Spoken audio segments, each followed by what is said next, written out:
Hello, and welcome to the Authentically Elisa podcast, Unmasking Your True Self. I'm Elisa Bogarts, your guide on this journey to discovering the most genuine version of yourself. Each episode is a step towards unveiling the incredible power that lies within you as we strip away all the shoulds and shine a light on the coulds. Together, we'll explore the path of self-empowerment, self-confidence, and the courage to be unapologetically you. Thank you for being here. So let's dive into today's episode. Today, we're going to talk about empowerment for greater confidence and self-love. Today, I have an amazing guest with me is Phyllis Ginsberg with a wealth of experience as an international speaker, best-selling author, and seasoned therapist.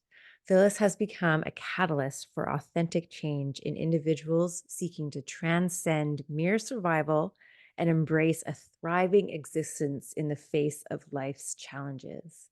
Her latest book, Empowered You, is a transformative guide that empowers individuals to break free from the constraints of the past and embark on a journey towards self-discovery and empowerment. Welcome, Phyllis. I'm so excited to have you here. Thank you. I've been looking so forward to our conversation. Me too. So share with our listeners, how you got into this field of work and why you're so passionate about it, so much so it led you to writing a book.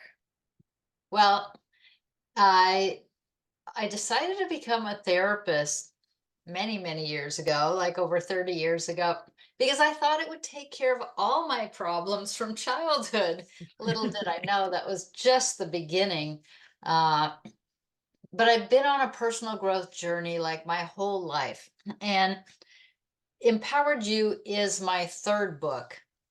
And the Wow. reason that I wrote this book is because, well, for many reasons, but one in particular that I want to focus on today is that in my practice as a therapist slash coach slash whatever these days, I've worked with a lot of like successful, talented people who were lacking confidence and happiness.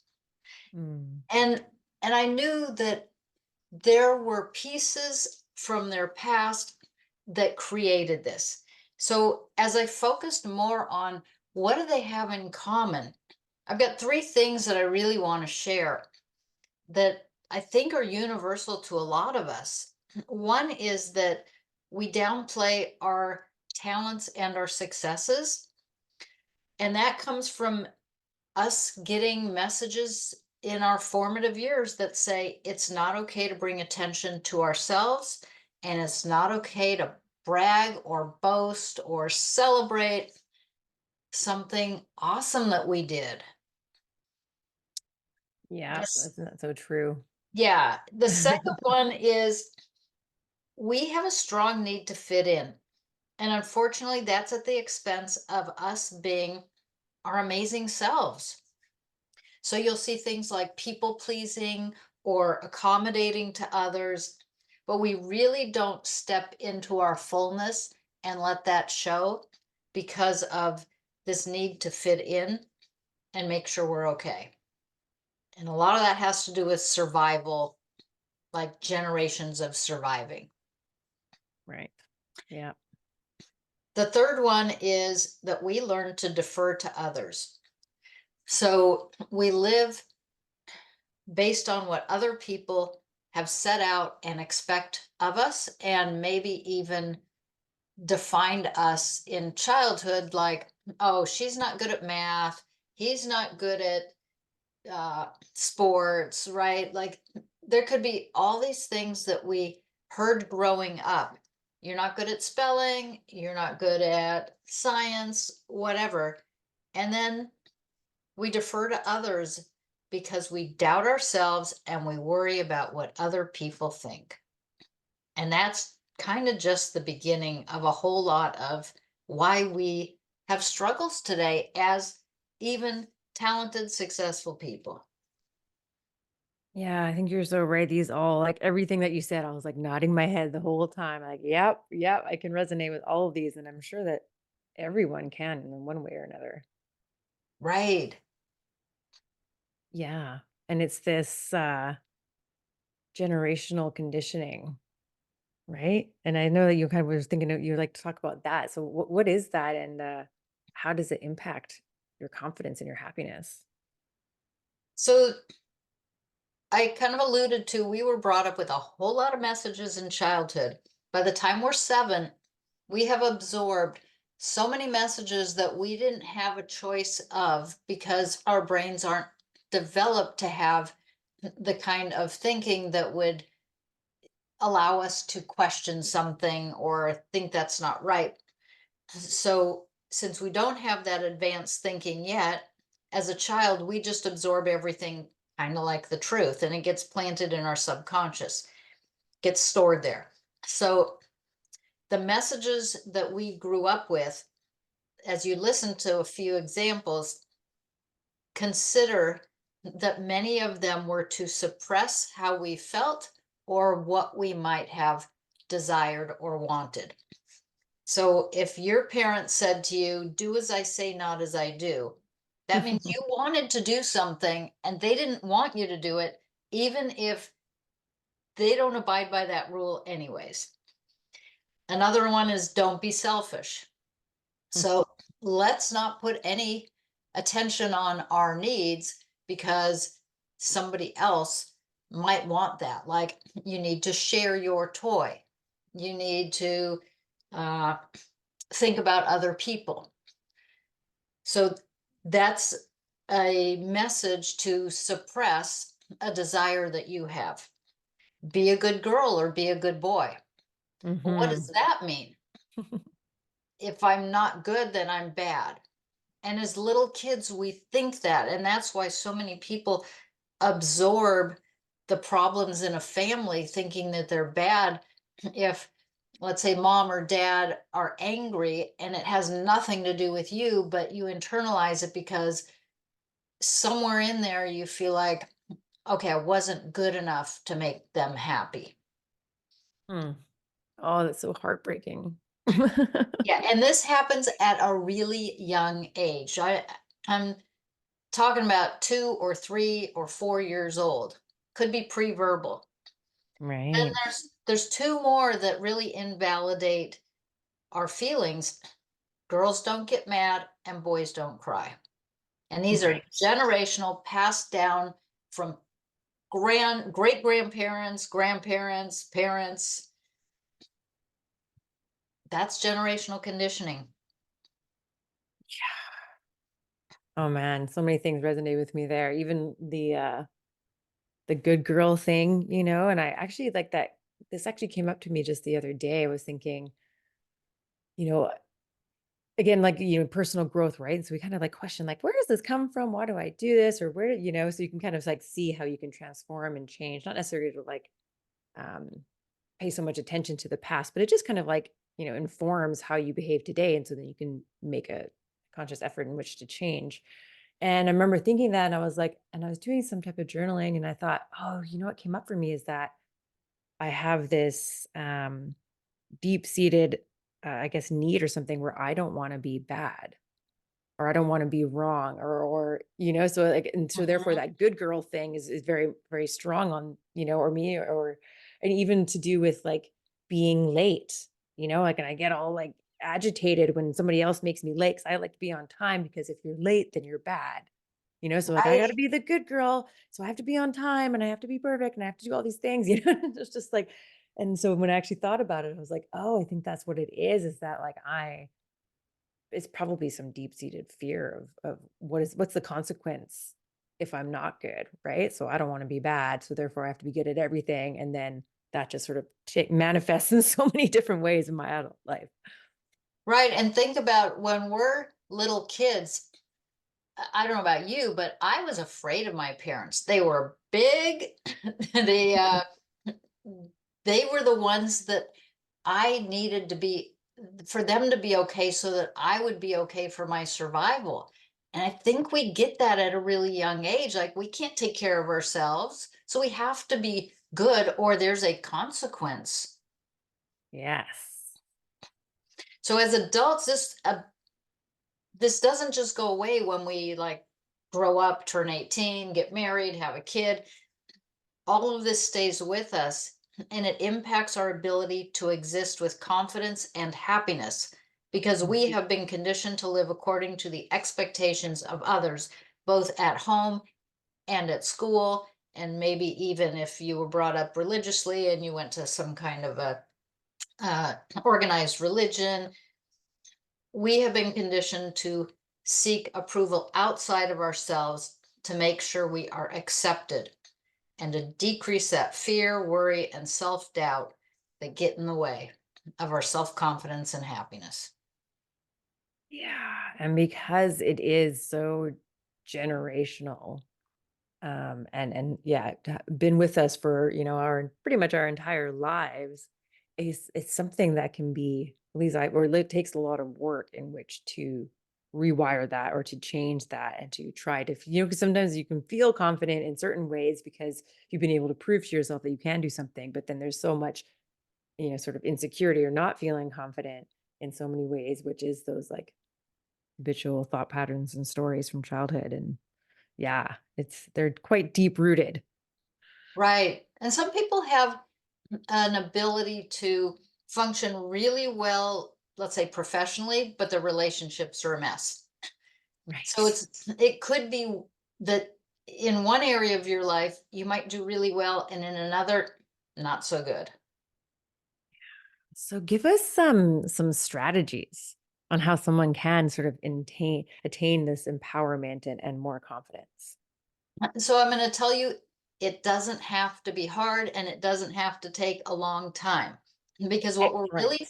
really, yeah, what we're really talking about is changing patterns of thinking, feeling, and doing. And the most important place to start would be to recognize your patterns of thinking.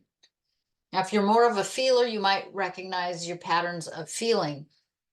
And then next would be to interrupt the pattern. So if you are aware enough to, let's say that your thoughts have something to do with, I am supposed to do it this way. I should do this. For example, I shouldn't feel this way, right? If you're angry and you're a female, or you're sad and you're a male, and you were brought up with those two phrases, girls don't get angry and boys don't cry. I shouldn't feel this way. So now you're invalidating yourself.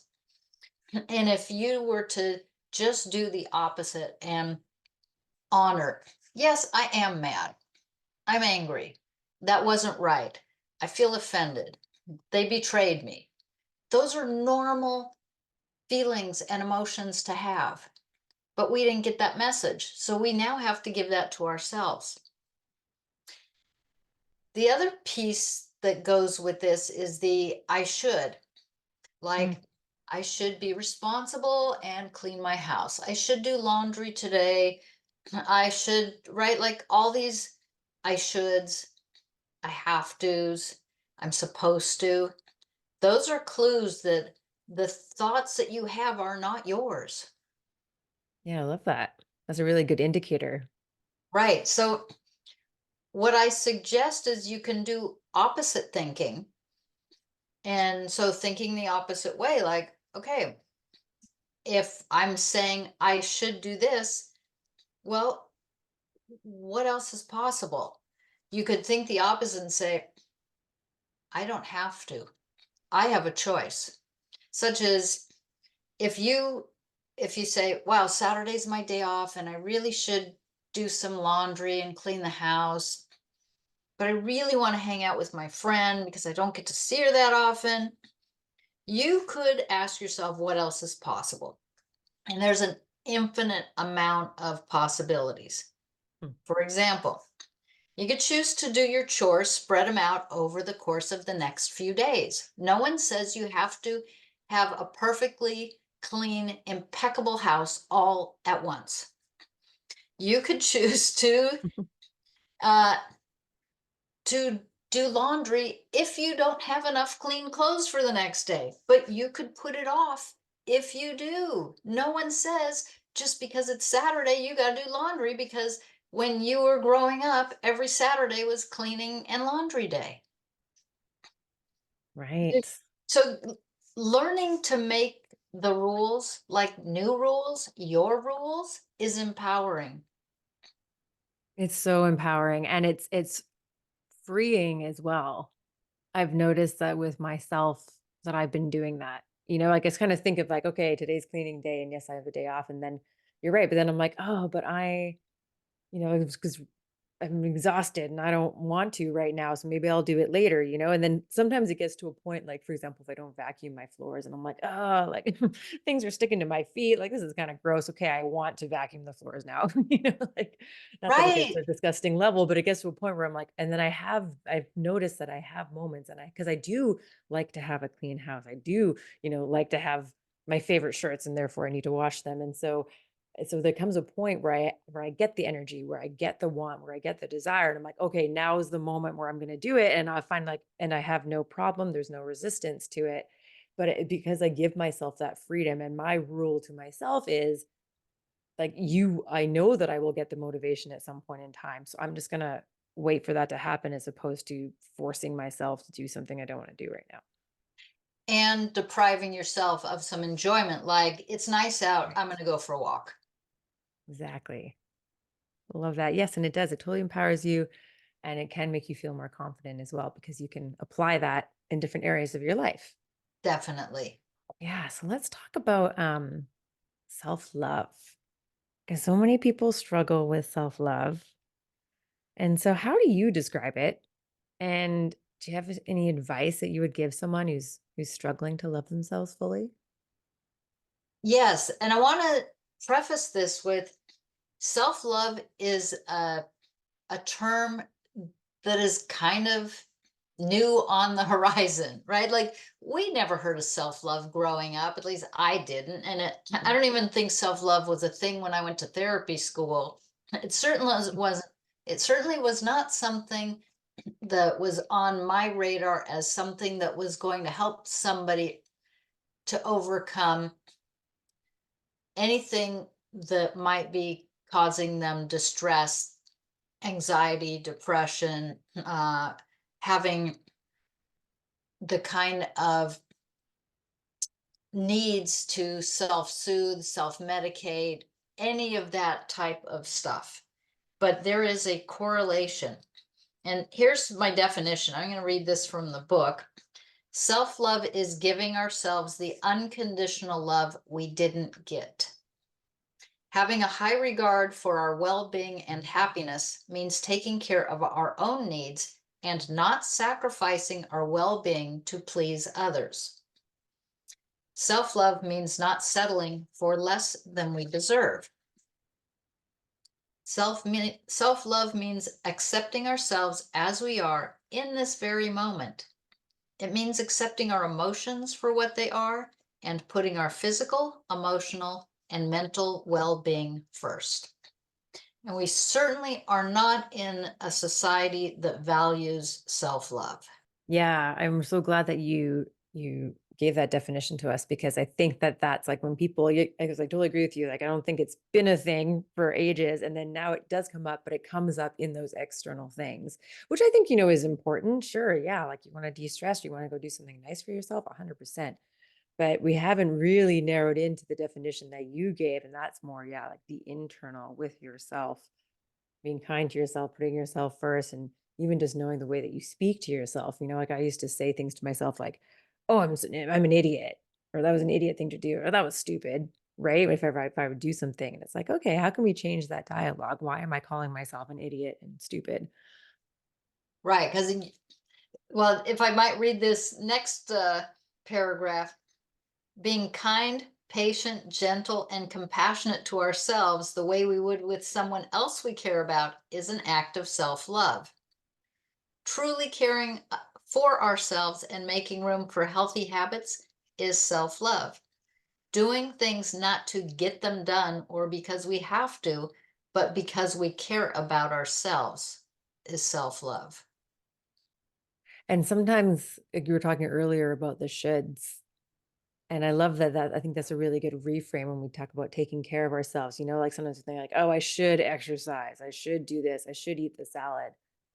But you can really reframe it to be like, like I love myself and I want to care for my body, therefore I want to eat the salad. I want to care for my Mhm. body, therefore I want to exercise, as opposed to the shoulding. Turn it, reframe it in a way that is actually a form of self-love to yourself. Right, because all the I should comes from an outer message that you got about not being okay.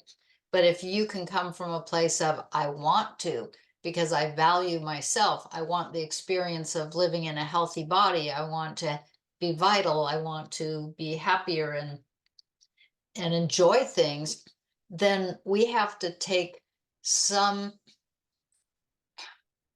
I want to say it's not just responsibility, because there's an aspect of responsibility, but we have to embrace empowerment, self empowerment, so that we can have what we want from a place that doesn't stress us out. Right. So, Yes, and that's the key. yeah, so prioritizing yourself, listening to your body, talking to and about yourself in a caring way might require setting some healthy boundaries. Self-love includes doing things that are enjoyable or creative. Yeah, right, having that self-expression.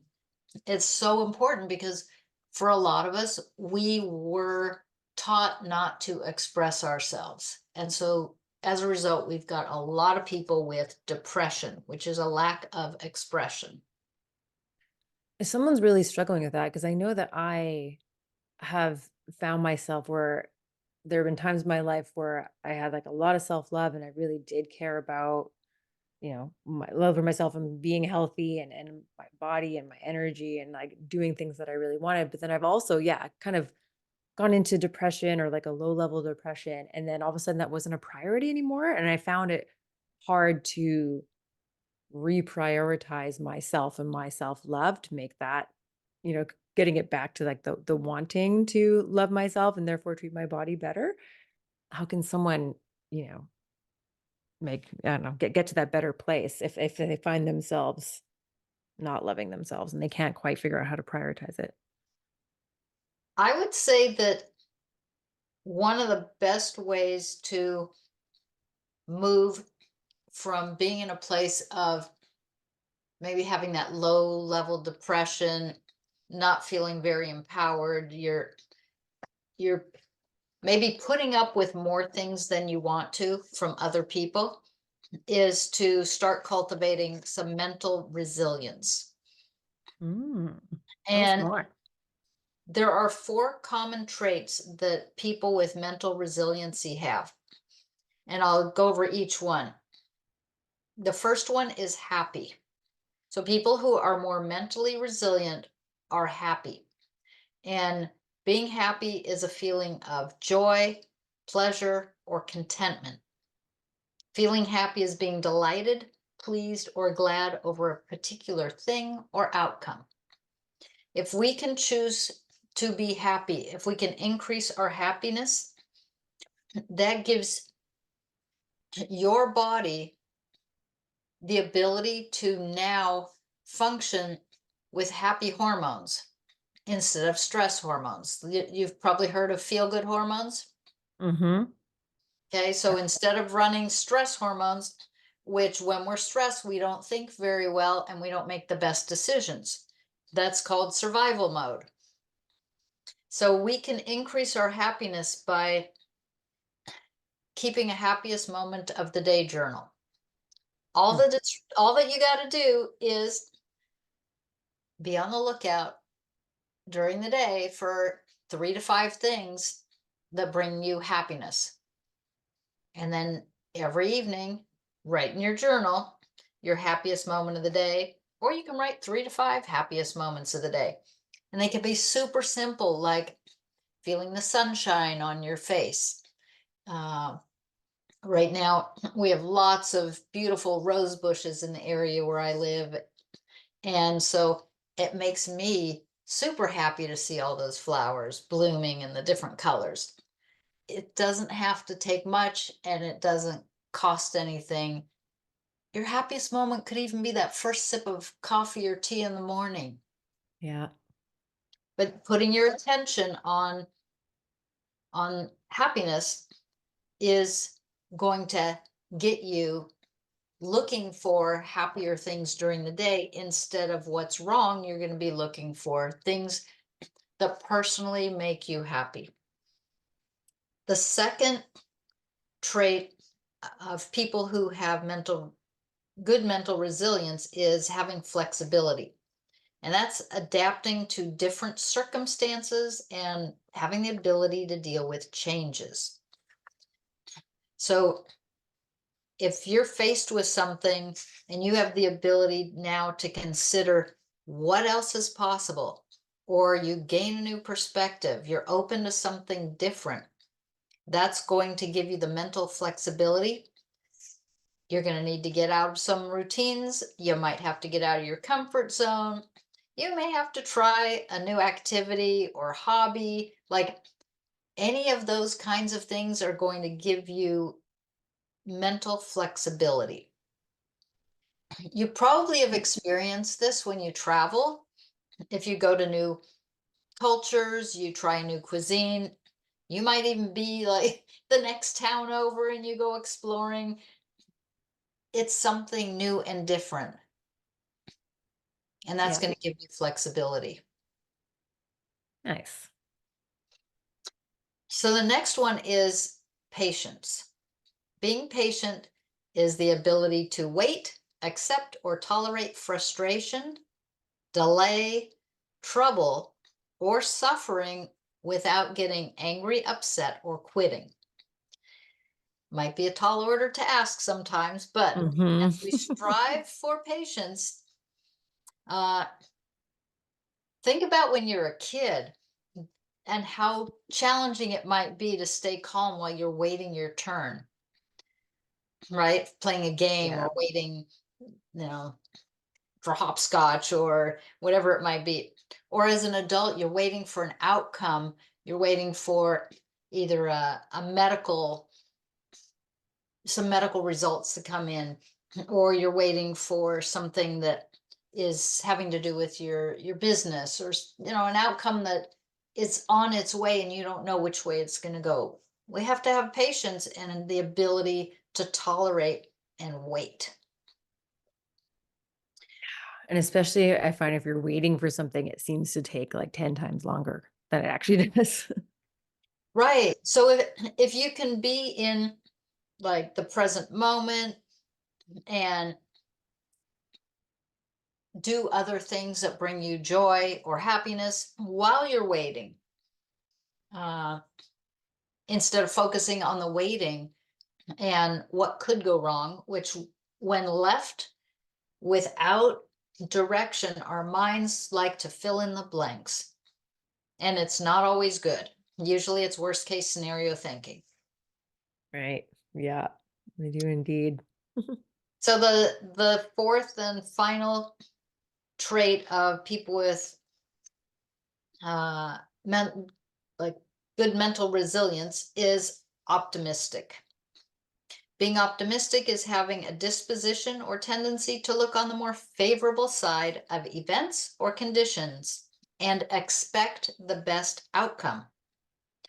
So to increase your level of optimism, you can reflect on positive aspects of your life and things that are going well.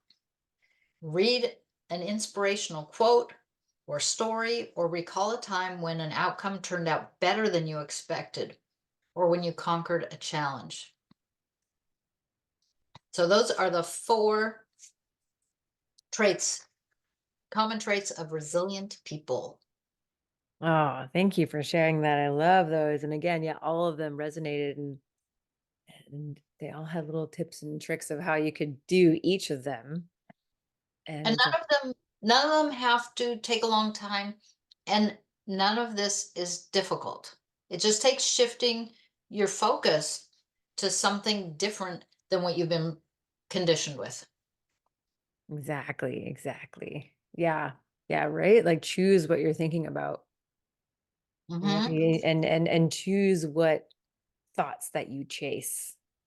Sometimes like a thought will come up and you like want to go into that story or relive that thing or whatever you're making up or something like that. It's like, oh, okay, well, like, how is that affecting me? And could I choose to think of something different and or even just be present right now?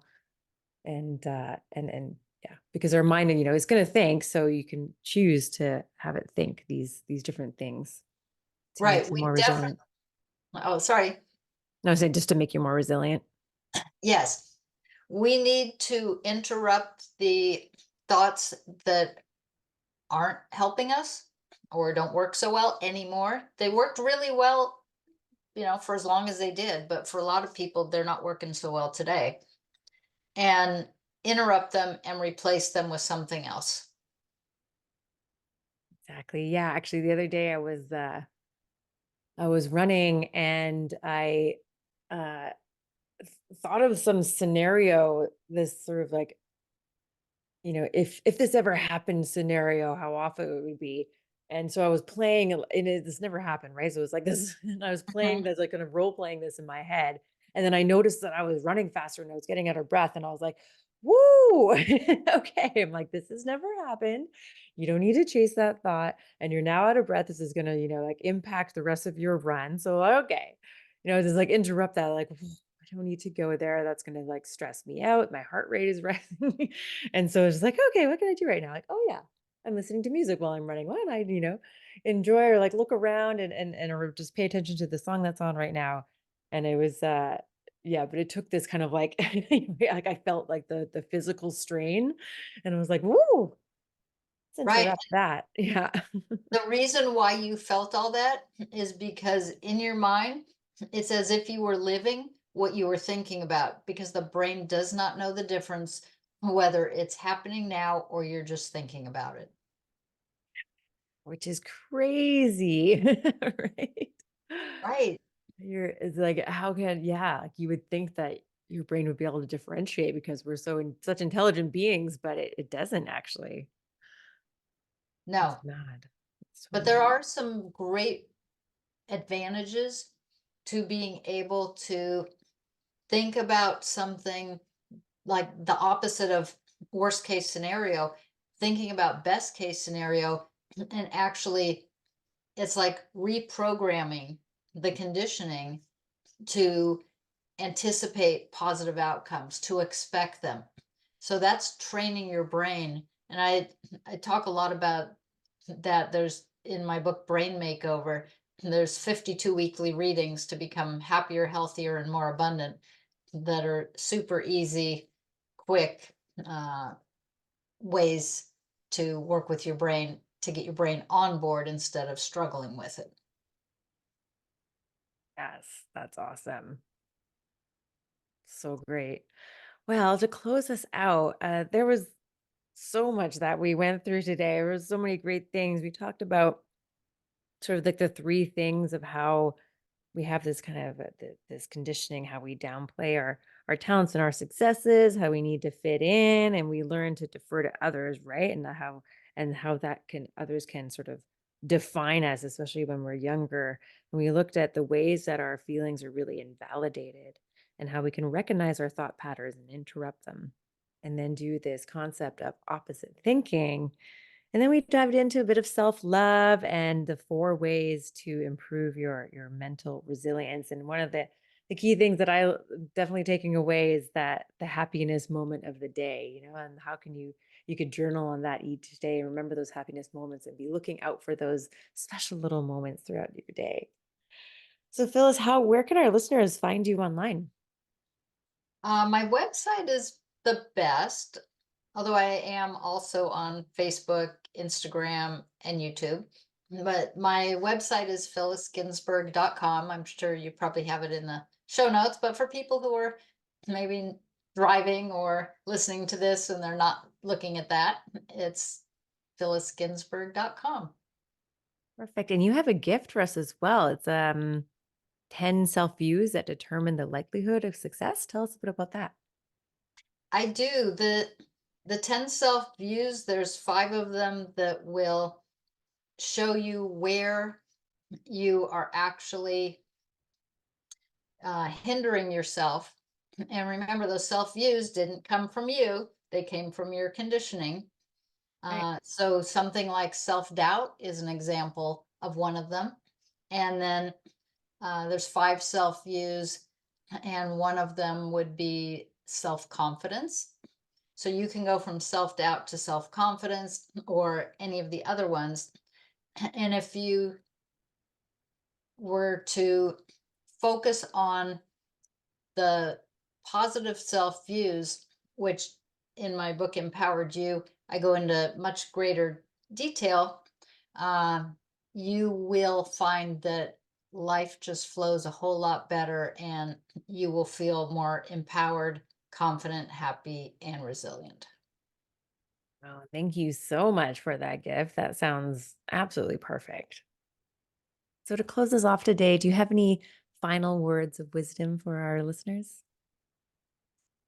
I would say that if you could keep in mind that what what you heard growing up has a bigger effect than you probably imagine or think or know, and that it doesn't have to be hard or take a long time to embrace yourself and get to know yourself in ways that you can now rewrite some of the conditioning. You can set your own rules.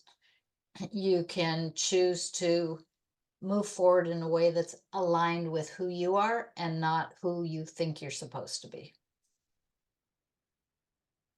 This was some perfect way to end this one. I felt like it was like a wonderful little recap. So, thank you so much for being here. I thoroughly enjoyed this conversation and so glad that you came on the show. Oh, thank you. I greatly appreciate the opportunity. Thank you so much for listening to this episode. I hope it inspired you to live a more authentic life. I'd love your help in inspiring more people to live authentically, so please follow, rate, and leave a review so we can create a ripple effect of authenticity. Until next time, stay true to you, be bold, and thrive on your own terms. This is Elisa, signing off authentically.